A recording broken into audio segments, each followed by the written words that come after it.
प्रेम से बोलिए सद्गुरु कबीर साहिब की, संत समाज की, भक्त समाज की।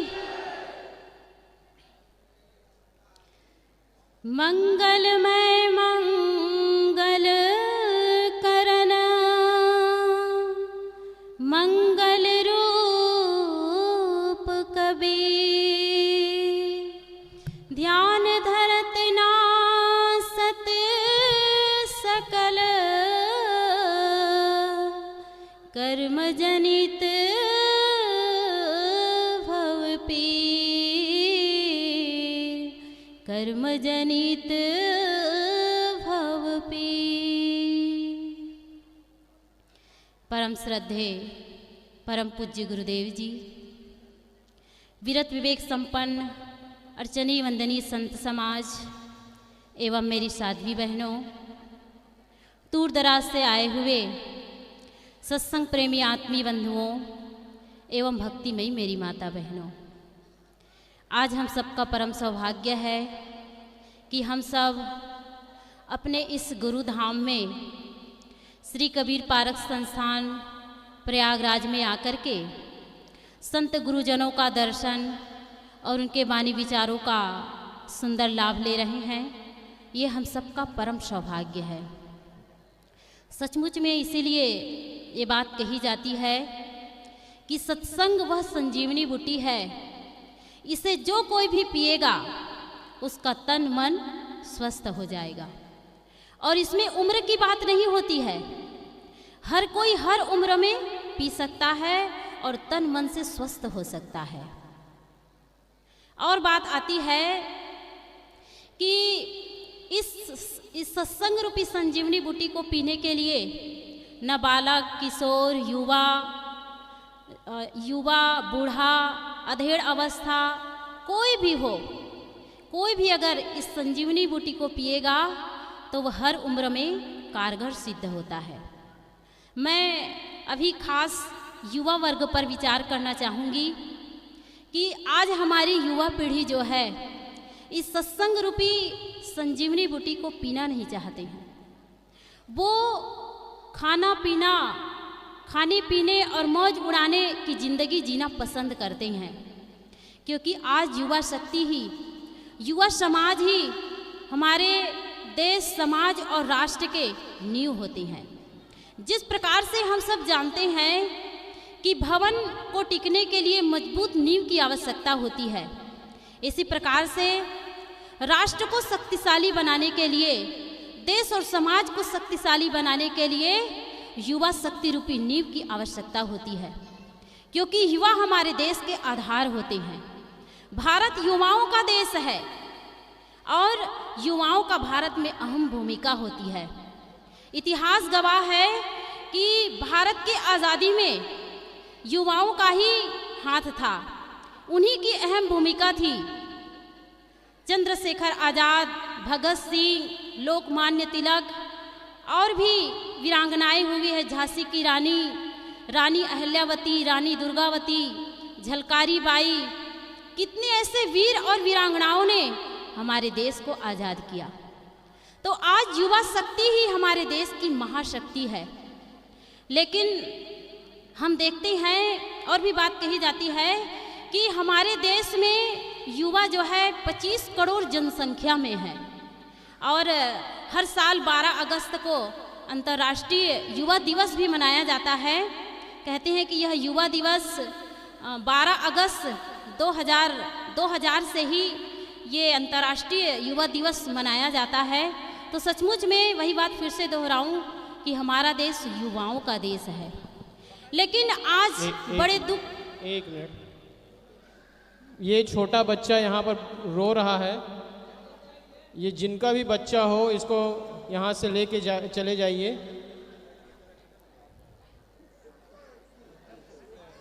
सब लोग एक बार मेरी तरफ ध्यान दें। एक छोटा बच्चा यहाँ पर आया हुआ है और बहुत देर से रो रहा है। ये जिस किसी भी सज्जन माता का ये बच्चा हो, यहाँ से इसको ले के चले जाएं। और आप सबसे भी एक बार निवेदन है कि आप अपने बच्चों को अपने साथ ही रखें, क्योंकि बच्चे जानते नहीं हैं। या फिर एक काम करें, सबके सब अपने बच्चों को बिल्ला जरूर दें और उसके पीछे अपना, उसकी माँ का नाम और अपना पता उस पर लिख दें, ताकि और मोबाइल नंबर लिख दें, जिससे अगर ये कहीं भी बच्चा खोए तो आपको उस मोबाइल पर कॉल कर दिया जाए और आपको वो बच्चा आसानी से मिल जाए। आए आगे हम विचार श्रवण करते हैं साध्वी सुश्री सुमन साहब के। बोलिए सद्गुरुदेव की जय। कृपया आप सब ध्यान दीजिएगा। मैं कह रही थी कि युवा ही हमारे देश, समाज और राष्ट्र के आधारशिला है, लेकिन आज देखने और सुनने को मिल रहा है और बड़े ही दुख की बात है कि हमारे देश के युवाओं का हाल ही अलग है। आज हमारे देश के युवा सोशल मीडिया में ज़्यादा लीन हो गई है, ज़्यादा प्रभावित हो गई है और अपनी ज़िंदगी केवल शौक और फैशन के लिए जी रहे हैं। इसलिए आए दिन समाज में देख रहे हैं कि हमारा देश और समाज पतन की ओर जा रहा है, क्योंकि कोई भी व्यक्ति एक अकेला नहीं होता है, वो समाज का भागी होता है, समाज का एक व्यक्ति होता है। उसकी ज़िंदगी अगर बिगड़ जाती है तो ना जाने कितने लोग उनको देख देख करके ही बिगड़ जाते हैं। सबसे पहले बिगड़ने का कारण है नशा। कहते हैं कि नशा से सदैव दूर रहना चाहिए, चाहे जिस भी उम्र में हो। नशा से तो सदैव दूर रहना चाहिए। और कहीं युवा समाज इस नशा से प्रभावित हो जाए तो कहने की बात नहीं। हम सब अपने आंखों के सामने देख रहे हैं कि कैसे खुद की ज़िंदगी, कैसे देश और समाज बर्बाद हो रही है। इसलिए नशा चाहे छोटे हो चाहे बड़े हो, उसकी आदत अगर पड़ जाती है तो जीवन बर्बाद हो जाता है। कई लोग कहते हैं कि हमारी तो छोटी आदत है, हम तो गुटखा बस खाते हैं, पान खाते हैं, बीड़ी पीते हैं या चाय पीते हैं, ये तो छोटे छोटे नशा है, इससे क्या होता है, ऐसा लोग कहते हैं। लेकिन नशा तो नशा होता है। और उदाहरण देते हैं कि लोग तो शराब पीते हैं, अफीम खाते हैं, कोकीन पीते हैं और भी बड़े बड़े ड्रग्स जैसे नशा है वो करते हैं, वो गलत है, ऐसा कहते हैं। लेकिन मेरे भाइयों, नशा तो नशा है। नशा चाहे छोटे हो चाहे बड़े हो, अगर इसकी आदत पड़ जाएगी तो ज़िंदगी को बर्बाद कर देती है। इसलिए हम देखते हैं कि आए दिन समाज में हमारी युवा पीढ़ी जो है अपनी ज़िंदगी को बर्बाद करती जा रही है। आज पूरा हॉस्पिटल भरा हुआ है इन्हीं नशा के कारण, आज पूरा जेल भरा हुआ है इन्हीं नशा के कारण। किसी भी हॉस्पिटल में जाओ, शराब जो है किडनी खराब कर देती है, गुर्दा खराब कर देती है। किडनी और गुर्दा खराब हो गई तो हॉस्पिटल में ही जाते हैं। तो आज हम देखते हैं हॉस्पिटलों में जाते हैं तो ज़्यादातर जवान लोगों को ही देखा जाता है, किडनी खराब, गुर्दा खराब, कहीं गालों में कैंसर, दांतों में कैंसर, यही सब देखा जाता है। और जेल खाना भी भरा हुआ रहता है।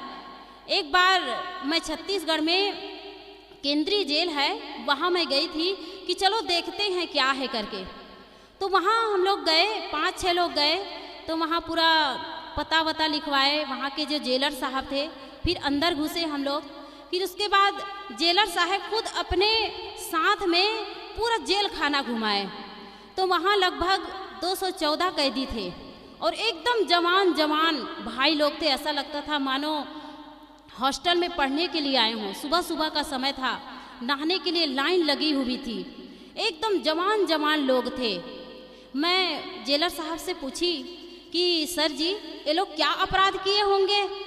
तब जेलर साहब कहने लगे कि वो गाली दे के कहे कि इन लोगों को और क्या चाहिए, अच्छा बाइक चाहिए, अच्छा बाइक चाहिए, अच्छा मोबाइल चाहिए, और यही सब नहीं मिलता है तब मार काट करते हैं, अत्याचार करते हैं, हिंसा करते हैं, यही सब कांड करते हैं। तो आज हम देखते हैं कि इस नशा के चक्कर में पूरा हॉस्पिटल भरा हुआ है, पूरा जेल खाना भरा हुआ है। अगर हम अपनी ज़िंदगी को नहीं समझेंगे तो देश और राष्ट्र के बारे में क्या हम सोच सकते हैं। इसलिए मेरा निवेदन है कि इस नशा से दूर रहे। नशा नशा होता है, इसलिए कोई भी नशे की आदत ना हो, क्योंकि जीवन में एक नशा आता है तो धीरे धीरे सारे नशा जो हमारे जीवन में उतरने लगते हैं। और एक अगर हम सद्गुण जीवन में अपनाते हैं तो धीरे धीरे सद्गुण हमारे जीवन में आने लगते हैं। सदगुरु कबीर साहिब जी ने भी कहा है, बढ़वत बढ़ी घटावत छूटी। हम जितना बढ़ाते हैं उतना बढ़ता जाता है, और जितना हम घटाते हैं उतना घटता जाता है। तो नशा से दूर रहना चाहिए। दूसरा है अश्लीलता। आज समाज में हम देख रहे हैं कि युवाओं की दशा बिगड़ती जा रही है। उसका आज मुख्य कारण यह भी कह सकते हैं कि मोबाइल है। हमारे सोशल मीडिया में यह मोबाइल भी आता है। तो मोबाइल में अब टीवी होती थी तो 4 लोग बैठ के देखते थे तो गलत चीज़ तो नहीं देखते थे, लेकिन आज सबके हाथ में मोबाइल हो गया है तो क्या देख रहे हैं क्या सुन रहे हैं पता ही नहीं चलता है। तो आज हम देखते हैं कि अगर कोई मोबाइल हाथ में रखे हैं और कोई अश्लील गाना, अश्लील दृश्य देख रहा है, सुन रहा है, तो उसको कोई देख सुन भी नहीं सकता, कोई जान भी नहीं सकेगा।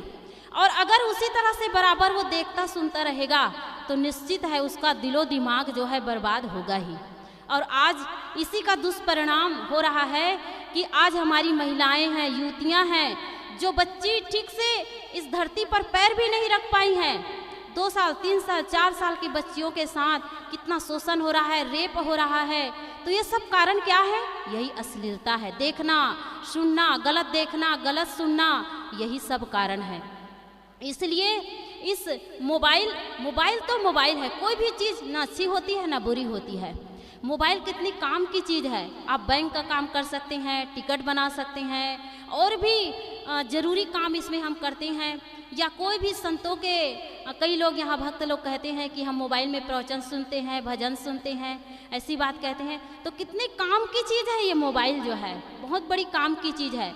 ये मोबाइल एक प्रकार से वरदान है, लेकिन इसका दुरुपयोग अभिशाप भी बन सकता है। ये बहुत बड़ी काम की चीज़ है, लेकिन अगर हम काम में नहीं लेंगे तो ये बहुत बड़ा कांड भी करा देता है। मैं तो सोचती हूँ कि आज लोग जो हैं दूसरे को दोष देते हैं, सरकार को दोष देते हैं कि सरकार ये नहीं कर रही है, वो नहीं कर रही है, कुछ कानून नहीं बना रहे हैं, लेकिन लोग अपने खुद से बिगड़ते हैं। माता पिता के कुसंस्कारों से कहा जाए, और खुद के कुसंस्कारों से अपने आदत और आचरण को बिगाड़ लेते हैं। और आदमी जो है समाज को दोष देते हैं, सरकार को दोष देते हैं। तो इसलिए इस अश्लीलता से भी ऊपर उठें, ताकि ये जो गलत काम हो रहा है वो ना हो। एक एक व्यक्ति अगर सुधरेगा तो निश्चित है धीरे धीरे सब लोग सुधर जाएंगे। इसलिए दुनिया को ना देखें, खुद के जीवन को देखें, खुद को सद्गुण सदाचार की ओर ले जाएं। ऐसे लोगों की संगत ना करें जिससे हमारा जीवन बर्बाद हो, क्योंकि ये कुसंगत बहुत बड़ा रोग होता है। भर्तृहरि जी ने कहा है कि मक्खी के सिर में विष होता है, सर्प के दांत में विष होता है, और बिच्छू के पूंछ में विष होता है, लेकिन ये जो कुसंगी होते हैं उसके हर अंग अंग में विष होता है। कभी भी किसी अंग से डस सकते हैं। इसलिए आप अपने जीवन को सुंदर बनाना चाहते हैं तो आज के चकाचौंध से दूर रहिए, क्योंकि सुख और शांति जो है ये चकाचौंध से लौटने में ही आती है। तो खास मैं युवा भाइयों से कहना चाहती हूँ कि वही बात मैं फिर से दोहराऊं कि युवा ही हमारे समाज के आधारशिला होते हैं, और वही अगर बर्बाद हो जाए तो हमारे देश समाज और राष्ट्र का क्या होगा, इसका हम सहज अनुमान लगा सकते हैं। इसलिए इस अश्लीलता से ऊपर उठें। तीसरी बात है जुआ से भी आज हम देखते हैं कि हमारा खुद का जीवन, देश और समाज कितना बिगड़ रहा है। कहते हैं महाभारत युद्ध हुआ उसमें जुआ का ही यही कारण था। कहते हैं महाभारत युद्ध अगर नहीं होता तो हमारे देश का नक्शा ही कुछ और होता। कितने धन जन की हानि हुई, ये जुआ के कारण ही हुआ। तो इससे भी दूर रहना चाहिए। हमारे भारतीय भाषा में इसे यक्ष क्रीड़ा कहते हैं, और ये पुराने काल से चला आ रहा है, वैदिक काल से चला आ रहा है, और आज तो ये पॉपुलर गेम हो गया है, एकदम लोगों के लोकप्रिय ये खेल हो गया है। और लोग सहज ही जुआ जैसे खेल को खेलते रहते हैं, और अपने घर जमीन ना जाने कैसी कैसी चीज़ जो है बिक जाती है। इसलिए मेरे युवा भाइयों से ये निवेदन है कि ये जुआ जैसे रोग से भी आप दूर रहिए, यह जीवन बहुत ही अनमोल है। आप देश और समाज के लिए क्या नहीं कर सकते हैं। अब कहते हैं ना, इसीलिए कहते हैं अगर आप ठान लो तो तारे गगन के तोड़ सकते हो, और अगर आप ठान लो तो तूफान का पथ मोड़ सकते हो, और अगर आप ठान लो तो विश्व के इतिहास में सुयश का एक नव अध्याय भी जोड़ सकते हो। कोई ज़रूरी नहीं कि आप समाज सुधारक बने, आप अपने जीवन को सुधारें, अपने घर परिवार को सुधारें, इतना ही बहुत है। तो यही मेरा निवेदन है कि आप अपने जीवन को समझें, इस शराब जैसे नशा से दूर रहें, अश्लीलता से दूर रहें, और जुआ जैसे जो गलत खेल है उससे भी दूर रहें, और खुद के जीवन को संवारें, साथ साथ देश और समाज और राष्ट्र को संवारने में भी सहभागी बने। इन्हीं शब्दों के साथ मैं अपनी वाणी को यहीं विराम करती हूँ।